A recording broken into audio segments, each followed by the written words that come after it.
ओम नमो भगवते वासुदेवाय। ओम नारायणाय। अगली कथा राजा युधिष्ठिर के यज्ञ में सब राजाओं का आना। सुखदेव जी ने कहा, हे परीक्षित, राजा युधिष्ठिर ने ज्ञान की राह श्याम सुंदर के सामने हाथ जोड़कर विनय किया। हे त्रिभुवनपति, आपने ब्रह्मा व महादेव आदि सब देवताओं के मालिक होकर मेरे वास्ते ब्राह्मण रूप धरकर भीख मांगना अंगीकार किया। इसलिए मैं अपने बराबर किसी दूसरे का भाग्य नहीं समझता। जिन चरणों का दर्शन बड़े बड़े योगीवादी ईश्वर वह देवताओं को जप व तप करने से भी जल्दी ध्यान में नहीं मिलता, उन्हीं चरणों से तुमने मुझे अपना भक्त जानकर मेरा घर पवित्र किया। जिनके चरणों का धोवन गंगा जी होकर तीनों लोकों को उतारती हैं, वही परब्रह्मा परमेश्वर तुम मेरी आज्ञा पालन करते हो। यह सब तुम्हारी दया भक्त वत्सलता की राह से है, नहीं तो ब्रह्मा व महादेव आदि ऐसी सामर्थ्य नहीं रखते जो तुम्हारे ऊपर आज्ञा करे। संसारी मनुष्य राज्य व धन पाने से किसी को अपने बराबर नहीं समझता। आप त्रिभुवनपति होकर मेरे यहाँ कोई काम छोटा या बड़ा करने में कुछ अभिमान नहीं रखते। तुम्हारे सुमिरन ध्यान में पावन होत शरीर, याते सुमिरत हूँ सदा माखन प्रभु बलबीर। कुंती ने जरासंध का मरना सुनकर श्याम सुंदर से विनय किया, हे महाप्रभु, अब तुम्हारी कृपा से राज सूर्य यज्ञ अच्छी तरह संपूर्ण होगा। यह वचन सुनते ही भीमसेन हंसकर बोले, हे माता, तुम झूठी स्तुति मुरली मनोहर की क्या करती हो? जरासंध को मैंने मारा है। एक ओर बैठे रहें आनंद सो घनश्याम, जरासंध बलवान सो मैं कीन्हो संग्राम। यह बात सुनकर केशवमूर्ति बोले, हे माता, भीमसेन सत्य कहते हैं, पर मैंने इनको सैन्य से बतला दिया था कि जरासंध की दोनों टांगें चीर कर मार डालो। उसी उपाय से वह मारा गया। यह सुनकर युधिष्ठिर आदि सब लोग हंसने लगे। सातों दीपों नौ खंड के चंद्रवंशी व सूर्यवंशी राजा अपनी अपनी स्त्रियों समेत द्रव्य रत्नादिक भेंट देने के वास्ते साथ लेकर हस्तिनापुर में आए। राजा युधिष्ठिर ने उनकी भेंट लेकर नगर के चारों तरफ उन लोगों का डेरा दिया और यथा योग्य सबका सम्मान किया। उनमें जो राजा जरासंध की कैद से छूट कर आए थे, वे लोग बड़े हर्ष से यज्ञ का सब काम करने लगे। सब न्योताहारी राजाओं ने श्याम सुंदर व रुक्मणी आदि आठों पटरानियों का दर्शन प्रेम से करके लोचनों का फल पाया। नकुल जाकर भीष्म पितामह व दुर्योधनादिक कौरवों को अपने यहाँ लिवा लाया। सुखदेव, वेदो व्यास, नारद मुनि, कश्यप, वशिष्ठ, वामदेव, अत्रि, परशुराम, धूम्र, भरद्वाज, च्यवन, कांडो, मैत्रेय आदि बहुत से ऋषीश्वर और ब्रह्मा, महादेव, इंद्र, गंधर्व, किन्नर, यक्ष, लोकपालादिक सब देवता वहाँ महात्मा लोग अपनी अपनी स्त्रियों समेत राजा युधिष्ठिर का न्योता व वैकुंठनाथ के दर्शन करने के लिए उस यज्ञ में आए। उन्होंने त्रिभुवनपति का दर्शन करके अपना अपना जन्म सफल किया। राजा युधिष्ठिर ने देवताओं व ऋषीश्वरों का पूजन विधि पूर्वक करके उन्हें जड़ाऊ सिंहासन पर बैठाया।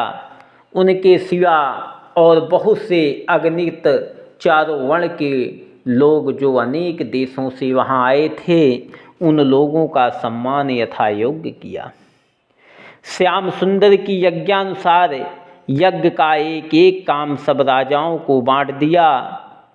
जब यज्ञ करने का मुहूर्त आया तब द्वारिका नाथ ने हंसकर राजा युधिष्ठिर से कहा, अब तुम यज्ञ करने के लिए बैठो, हम वहाँ अर्जुन आदि सब लोग का सम्मान करेंगे। यह सुनते ही राजा युधिष्ठिर ने सब कपड़े उतार कर नई धोती पहन ली और शुभ लग्न में सुवर्ण के हल से अपने हाथ यज्ञ करने के लिए पृथ्वी जोत कर तैयार की। साकल आदि यज्ञ की सब वस्तुएं मंगवाकर सुवर्ण के बर्तन में ऋषिश्वर के पास रखवा दी। जब ब्राह्मण व ऋषिश्वरों ने वेदी व अग्निकुंड बनाकर वेद मंत्र पढ़ना आरंभ किया, तब राजा युधिष्ठिर द्रौपदी से गांठ जोड़कर यज्ञशाला में आए और आसन पर बैठकर अग्निकुंड में आहुति देने लगे। उस समय देवताओं ने वैकुंठनाथ की यज्ञानुसार प्रत्यक्ष अपना अपना हाथ फैलाकर यज्ञ का भाग लिया। राजा युधिष्ठिर ने सब ब्राह्मणों के हाथ में सोने की सुवा होम करने की वास्ते दिया था और सब सुनहले बर्तन यज्ञ के देखकर न्योती वाले आश्चर्य मानकर कहते थे, कितना द्रव्य राजा ने कहाँ से पाया जो ऐसी तैयारी की। उनमें ज्ञानी लोग उत्तर देते थे कि जिस पर लक्ष्मीपति आप सहायक हैं उनको क्या कमी है। यह वचन उन लोगों का सुनते ही राजा युधिष्ठिर हंसकर श्याम सुंदर से बोले, कहते तुम्हारे नाम ते सिद्ध हो तो सब काज, नमस्कार तुमको करो यज्ञ पुरुष यदुराज। जब राजा युधिष्ठिर का राजसूय यज्ञ अच्छी तरह संपूर्ण हुआ तब सब देवता व गंधर्वादिक राजा युधिष्ठिर के भाग्य की बड़ाई करने लगे और दुंदुभी बजाकर उन पर फूलों पुष्पों की वर्षा की। उस समय राजा युधिष्ठिर ने भीष्म पितामह व दूसरे छत्रधारी राजाओं से जो वहाँ बैठे थे पूछा, जग में जो कुछ कारज की जय, नित्य पुरुषन से आज्ञा ली, निज पुरुषन से आज्ञा लीजय, तो वह काज सदा शुभ होई, यह निश्चय जानई सब कोई। याते हमें मंत्र यक दीजय, पूजा प्रथम कौन की कीजय, कौन बड़े देवन के ईस, ताही पूज नवावई शीस। यह बात सुनकर अभी तक किसी ने उत्तर नहीं दिया था कि जरासंध के पुत्र सहदेव ने उठकर राजा युधिष्ठिर से विनय किया, महाराज आप जानबूझकर क्या पूछते हैं। द्वारिकानाथ त्रिभुवनपति के सिवा दूसरा कौन पूजने योग्य है जिसका पूजन करोगे। श्याम सुंदर ने सब जगत की उत्पत्ति व पालन व नाश करने वाले होकर पृथ्वी का भार उतारने व अधर्मियों को मारने के लिए अपनी इच्छा से अवतार लिया है, इसलिए उन्हीं को अग्निरूप व यज्ञ पुरुष जानना चाहिए। जिस तरह वृक्ष की जड़ में पानी देने से सब डाली व पत्तों को वह जल गुण करता है, उसी तरह कृष्णचंद्र की पूजा करने से सब देवता तृप्त होंगे। वसुदेव नंदन का भेद कोई नहीं जानता। जितनी वस्तुएं संसार में देखते हो सब उन्हीं की उत्पन्न की हुई है। गंगा जी इनके चरणों का धोवन होकर तीनों लोकों को तारती हैं। इनका स्मरण व ध्यान करने व कथा सुनने से सब पाप छोड़कर मुक्ति मिलती है। जिस जगह आप साक्षात परम ब्रह्मा परमेश्वर विराजते हैं वहाँ दूसरे की पूजा नहीं हो सकती। यह सब परमेश्वर की माया है जो हम लोग अपना भाई बंधु व यदुवंशी इनको समझते हैं। सब संसार शरीर समाना, प्राण रूप हैं यह भगवाना, सर्व आत्मा इनको जानो, पूर्ण शांत रूप पहचानो, हर जो की पूजा करहीं मन चित दय जो कोय, मानो पूजे देव सबो सुफल कामना होय। सहदेव का यह वचन सुनकर श्याम सुंदर उसे सैन्य से बरजने लगे कि तुम कुछ मत कहो। पर जितने देवता व ऋषीश्वर व ज्ञानी राजा जो उस यज्ञ में बैठे थे यह बात सुनते ही बोल उठे, हे सहदेव, तेरी बुद्धि और तेरी माता पिता व गुरु को धन है, जिन्होंने तुमको ऐसा ज्ञान सिखाया। तुम्हारे पुरुषा इसी तरह के धर्मात्मा व ज्ञानी होते आए हैं। जब राजा युधिष्ठिर ने यह बात सहदेव व ज्ञानी राजाओं की अपनी इच्छानुसार सुनी, तब बड़े हर्ष से जड़ाऊं सिंहासन मंगवाकर द्वारिकानाथ को रुक्मणी आदि 8 पटरानियों समेत उस पर बैठाया और उनका चरण धोवन चरणामृत लिया। वह जल अपने परिवार समेत सिर व आँखों में लगाया। सब देवता व राजाओं ने वह चरणामृत पीकर अपना अपना जन्म सफल किया। राजा युधिष्ठिर ने वैकुंठनाथ को पीतांबर पहनाया और केसरी व चंदन का तिलक लगाकर रेशमी उपहना उढ़ाया। रत्न जड़ित उत्तम उत्तम भूषण अंग अंग में पहनाकर जड़ाऊं किरीट व मुकुट सिर पर बांधा और रत्न व मोतियों का हार सुगंधित पुष्पों की माला गले में पहना दी। विधि पूर्वक पूजा करके बहुत रत्न व द्रव्यादिक उनके आगे भेंट रखकर विनय किया, हे लक्ष्मीपति, आप तीनों लोकों व सब वस्तुओं के मालिक हैं, इसलिए मुझे तुमको भेंट देते हुए लज्जा आती है। यह आनंद देखते ही देवताओं ने श्याम सुंदर को दंडवत कर के उन पर फूल बरसाए और वसुदेव नंदन की बड़ाई करने लगे। ऐसी विधि पूजे जभी माखन प्रभु जगदीश, भये लोग आनंद सबो राजहि देत आशीष। उस समय द्वारिकानाथ ऐसे सुंदर मालूम देते थे जिनकी उपमा कहीं नहीं जाती। कोई राजा अच्छी तरह आँख उठाकर इस कारण उनकी ओर नहीं देख सकता था जिसमें उन्हें दृष्टि न लगे।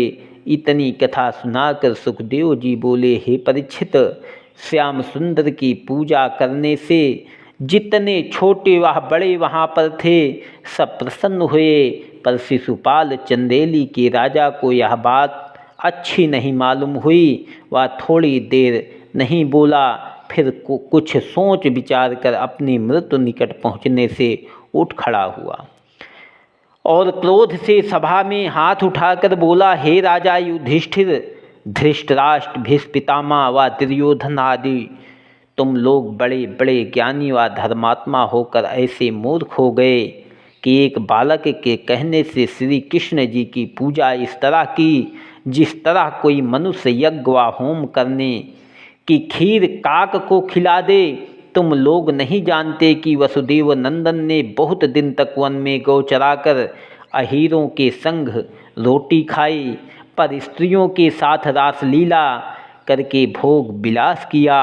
आज तक यह बात अच्छी तरह नहीं मालूम हुई कि ये वसुदेव यादव के बेटे हैं या नंद के, तब इनका कौन वर्ण व किसका बालक कहा जाबे। यह बड़ा आश्चर्य है कि जो तुम लोग ऐसे आदमी को जिसके माता पिता का ठिकाना नहीं लगता अलग अगोचर समझते हो। इन्हीं श्री कृष्ण ने राजा इंद्र की पूजा छुड़ाकर गोवर्धन पहाड़ को पुजवाया था। ये शास्त्र के अनुसार ना चलकर जो कुछ इनके मन में आता है सो करते हैं। सिवा दूध व दही आदि चुराने व धर्म करने के कोई शुभ काम इन्होंने नहीं किया। देखो, ये शत्रु के भय से अपनी जन्मभूमि छोड़कर समुद्र के किनारे जा बसे हैं, इसलिए ब्रजवासियों को इनके विरह में अति दुख होता है। तिस पर भी ये कुछ ध्यान नहीं करते। वृंदावन में रहकर इन्होंने गोपियों का चीर चुराया था और यदुवंशी लोग राजा ययाति के शाप से तिलकधारी राजा ना होकर थोड़े दिन से बढ़ गए हैं, फिर तुम लोगों ने क्या समझकर इनकी पूजा की। मैं परमेश्वर की सौगंध का खाकर कहता हूँ, ये सब बातें कहने से मुझे कुछ अपनी पूजा कराने की इच्छा नहीं है। जो सच था सो कह दिया। जहाँ वेदों व्यास नारद मुनि पराशर आदि बड़े बड़े ऋषीश्वर और ब्रह्मा महादेव इंद्र आदि सब देवता बैठे हैं, वहाँ श्री कृष्ण की पूजा करना इस तरह समझना चाहिए जिस तरह होम की सामग्री कोई कुत्ते को खिला दे। राजा युधिष्ठिर श्याम सुंदर की जो बड़ाई करते हैं तो इनका यह कारण है कि जिस तरह कुंती ने अपने पति को छोड़कर दूसरों के व्रीहि से युधिष्ठिर आदि को उत्पन्न किया, उसी तरह श्री कृष्ण जी के पाप का ठिकाना नहीं लगता। अपने बराबर वालों की सब चाह करते हैं। केशवमूत शिशुपाल की बात का कुछ उत्तर न देकर एक एक दुर्वचन कहने पर रेखा खींचते जाते थे। मथुरा गया प्रयाग तजी, गयो और ही देश, खारी जल ऊपर बसो, कियो ठगन को भेष। जब इसी तरह अनेक दुर्वचन शिशुपाल द्वारिका नाथ को कहने लगा, तब ज्ञानी लोग परमेश्वर की निंदा सुनने में अधर्म समझकर वहाँ से उठ गए। भीमसेन द्रोणाचार्य व अर्जुन ने क्रोधित होकर शिशुपाल से कहा, हे मूर्ख अभिमानी, तू हमारे सन्मुख त्रिभुवनपति की निंदा करता है। चुप रहा, नहीं तो अभी तुझे मार डालते हैं। जब ऐसा कहकर भीमसेन शिशुपाल को मारने दौड़ा, तब शिशुपाल भी उसके सन्मुख जाकर ऐसा ललकारा कि सभा वाले डर गए। उस समय श्याम सुंदर ने सिंहासन से उतरकर भीमसेन आदि को समझाया कि तुम लोग शिशुपाल पर शस्त्र मत चलाओ, दुर्वचन कहने से मत बरजो, जो या चाहे सो कहे, देखो क्षण भर में यह आप मारा जाएगा।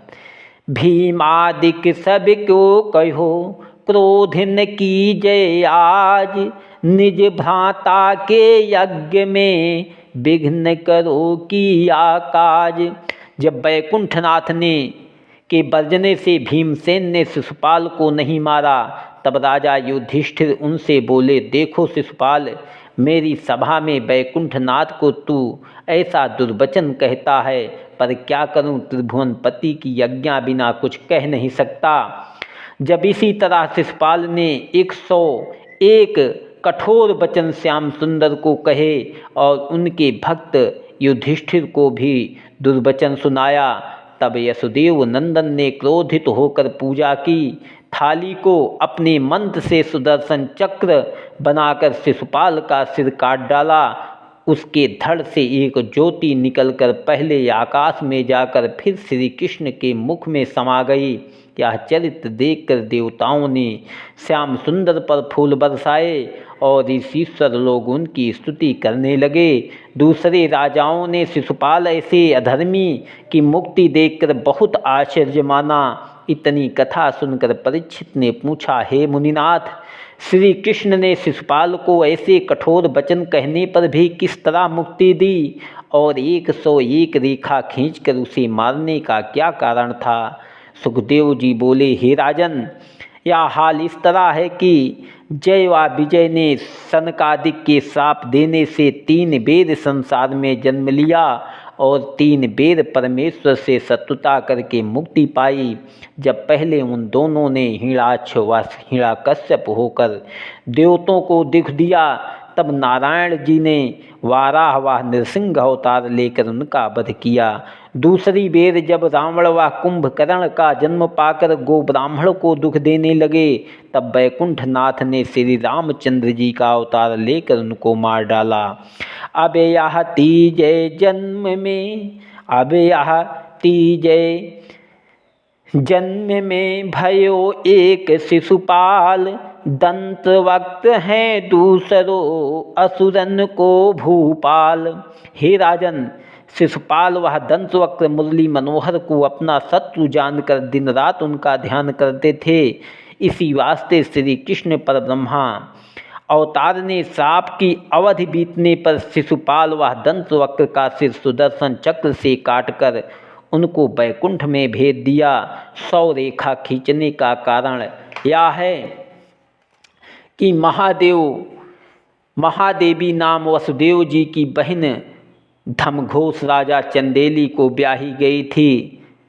जब उसके पेट से शिशुपाल, जिसके 3 आँख व 4 भुजाएं थी, उत्पन्न हुआ और राजा ने ज्योतिषियों को बुलाकर उसकी जन्म कुंडली का फल पूछा, तब ब्राह्मणों ने विचार कर कहा, महाराज, यह बालक अति बलवान व प्रतापी होकर उन मनुष्यों के हाथ से मारा जाएगा जिसके गले मिलने से 1 आँख व 2 भुजा इनकी गुप्त हो जाएगी।